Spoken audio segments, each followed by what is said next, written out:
everyone! Welcome back to my channel guys! So ngayon lilinisin ko yung aking garden dahil nagiging masukal na naman. So pinakita ko sa inyo yung nakaraang video ko na kailangan ko magtanggal ng damo ngayon. Alam nyo kanina guys is umulan na naman. Inantay ko lang siyang huminto. Pero sana hindi magtuloy-tuloy. Pero may kulog-kulog pa din guys. So sana hindi matuloy yung ulan. So tara na guys at samahan niyo akong linisin ng aking garden. Let's go guys!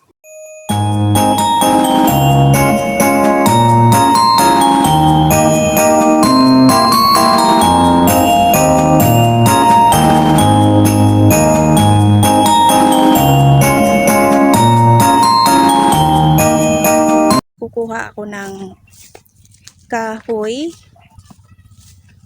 kasi gusto kong gumawa ng paglalagyan ng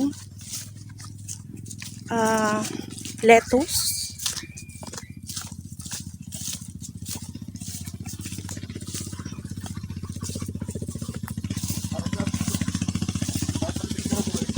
So, kukuha tayo ng mga kahoy dito guys.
So, ito na guys, kinuha ko yung mga buto ng singkamas kasi itatanim ko siya ulit.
Lilinisin ko lang to guys na raised bed ng mga talong. Kasi may mga na naman siya. May mga weeds na naman. Kakatanggal ko lang nito nung nakaraang linggo. Tapos meron naman siya ulit. So ito guys, yung mga tanim kong talong. Ayan.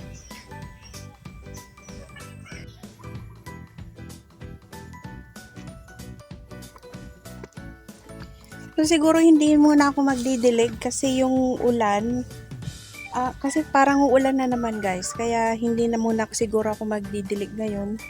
Dahil mas gusto ng mga halaman yung yung tubig ulan.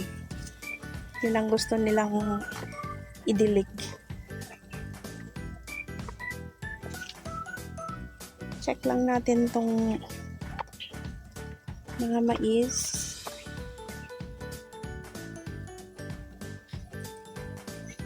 So, ayan guys, lahat ng mais ko guys, lahat ng mais, may mga na talaga siya. May mga bunga.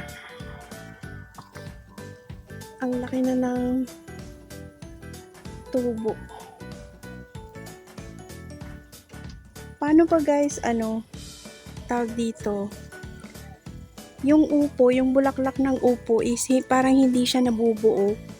Once na nalanta na yung bulaklak, pati yung stem niya nalalanta na din. So, hindi ko alam kung paano yan mamumunga guys. Yung ating upo. So, nagkakaroon siya ng ganito guys. Pakita ko sa inyo.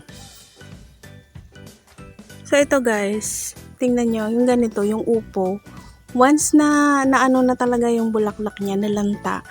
Pati yung dulo, yung ganito niya, is nalalanta na din. Hindi ko alam kung paano yan mamumunga. Kasi nagkakaroon ng, parang pag nabulok yung bulaklak ng upo, nagiging ganito siya. So, hindi ko alam kung paano mabubuo yung upo dyan. Ayan, nagiging ganyan siya.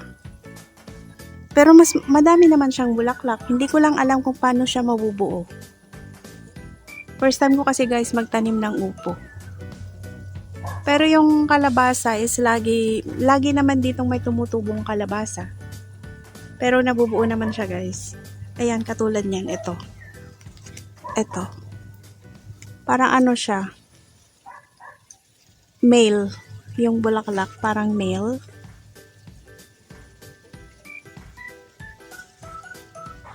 Ayan guys. Hindi ko alam kung paano mabubuo yung bulaklak ng upo. Ang daming bulaklak pero hindi siya nabubuo. Ayan, nalalanta siya guys. Kasama yung stem, yung pinaka dulo. So, akala ko yung pinaka dulo ng bulaklak, yung ganito guys. Kasi ito yung upo, ito yung bulaklak ng upo.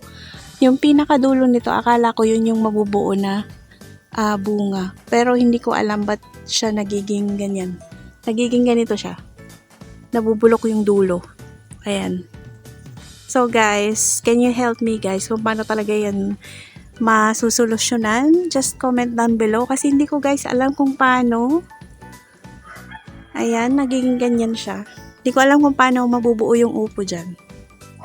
Yung kalabasa natin, ito na siya. So, palagay ko ito na yung babaeng upo. Ay, yung babaeng kalabasa. Ayan, kasi meron na siyang buo dyan. Yung mga bulaklak dun, parang lalaki siya. Yan. Opo, umakyat na siya dun guys. Sobrang mataas na yung inakyatan ng ating kalabasa. Ayan. So ngayon guys, lilinisin ko muna dito banda kasi siya. Yan yung pagtataniman ko ng pechay. So lilinisin ko muna yan guys.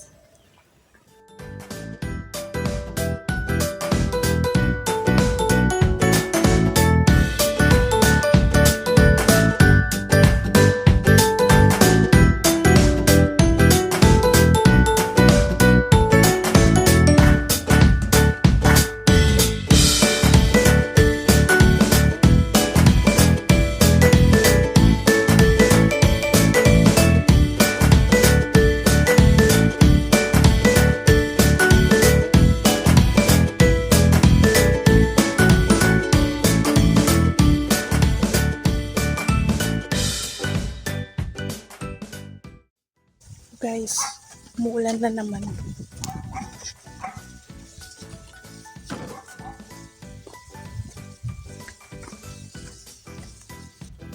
So alam nyo ba guys, hindi ko matapos-tapos tong ginagawa ko. Sa tuwing mag-video ako, talagang umuulan siya guys.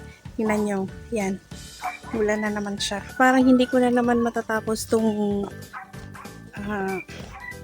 ginagawa ko dito sa garden. Kasi nga guys, umuulan na naman ulit. Ayan, tingnan nyo. Maambon guys. Hindi lang kita sa camera, pero maambon siya guys. May mga patak-patak na ng ulan. So parang hindi ko na naman matatapos yung aking trabaho. Kasi umuulan na naman. Tumakbo na yung alaga ko sa loob.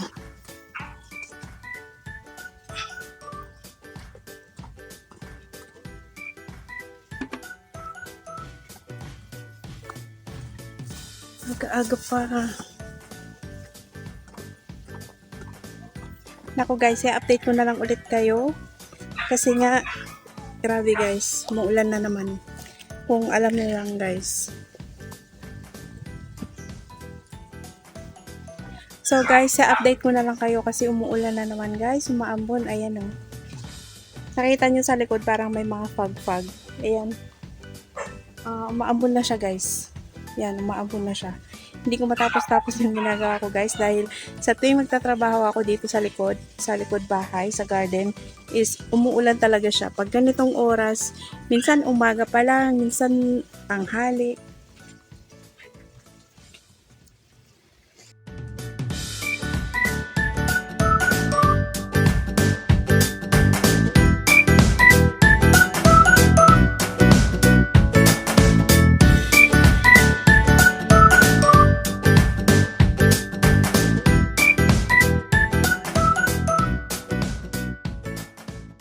A few moments later. Humina yung ambon guys, kaya tuloy ko yung linis.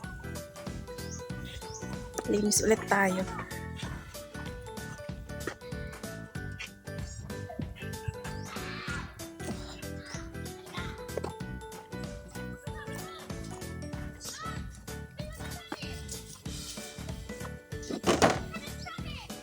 Nag-aaway mag-ina guys. Ano yan? Huh? It's mommy.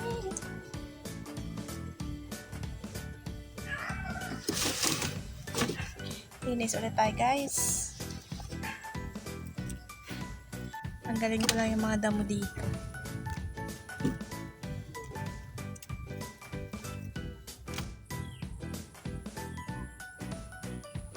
Ganito lang talaga ako magtanggal ng damo. Gusto ko kasi guys, pag nagtatanggal ako ng damo, kasama yung ugat niya para hindi siya tumubo ka agad-agad.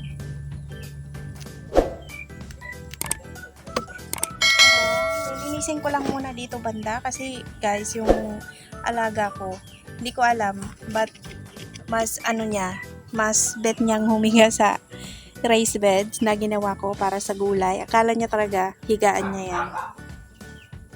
Lemony, higaan mo ba yan? Yan talaga guys, favorite niya yan, favorite spot niya yan, yung raised bed. So paano ako makakapagtanim? Favorite niyang higaan yung raised bed na yan.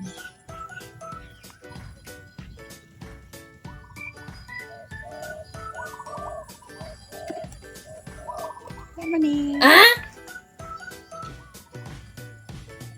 Parang paulan na naman guys. Padilim na naman ulit.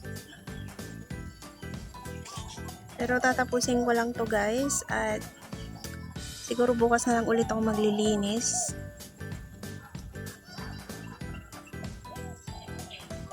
Dahil medyo madilim na naman. Tuwing hapon talaga kasi guys, laging umuulan. Umulan din kaninang tanghali, kaya hindi din ako nakapaglinis kanina. So, dapat mas maaga akong maglilinis, mga after lunch. Paglilinis dapat ako, pero hindi natuloy guys dahil umuulan. So, nahinto lang nung mga bandang 1:30. Doon ako nag-start maglinis.